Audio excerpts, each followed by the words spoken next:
So, of course, with wiring,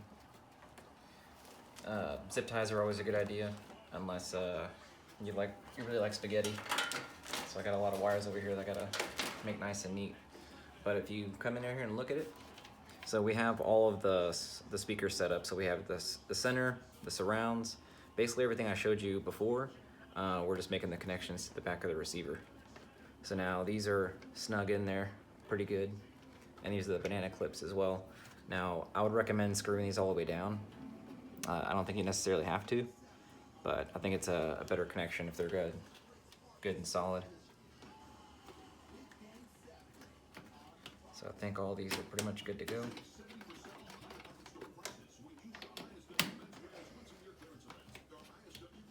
Let's double check them all.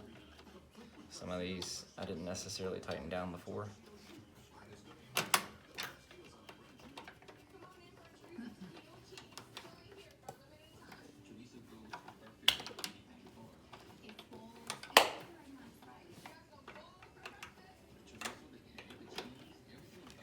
Cool.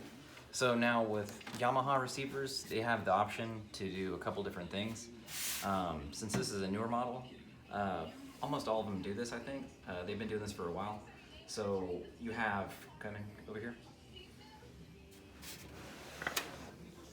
So here you have your, it's kind of like a programmable zone. So you can either use these back preamps and these back amplifiers to bi-amp your front speakers. So say if you have some really good front speakers and you don't have enough wattage with the actual receiver itself and you want to, a little more oomph, then what you can do is you can bi-amp from here to push your front speakers. Well, I guess these are the surrounds. So these are the front speakers. That's why they're next to each other.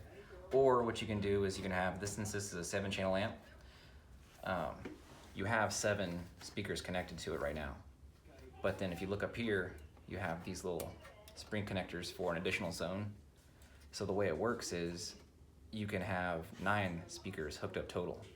But the problem is that one of these only works at one time.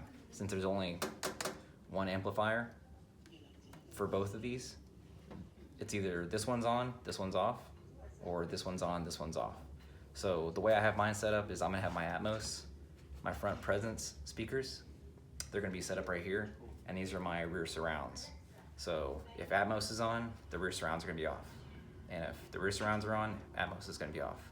So it's kind of annoying, but if you have the money, go ahead and spend it to get a really nice receiver. That way all of your channels are being driven the way they're supposed to be, and it's not internally switched like these are. So you don't have to worry about any of this. It's all done with the circuitry. So the only other thing we gotta look at over here is I have 2 sub outs. So now we're gonna move into the sub section of it. I have to do the subwoofer crawl, and then I'll go ahead and plug in the,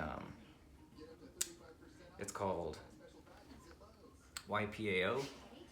It's a calibration that Yamaha uses. So it's kind of like Odyssey for everything else. So now that we have all this, I just wanted to show you that real quick. I'm gonna go ahead and put the subwoofer on top of the couch, and then I'll show you basically what the subwoofer crawl is to find the optimal space or optimal position for your subwoofer.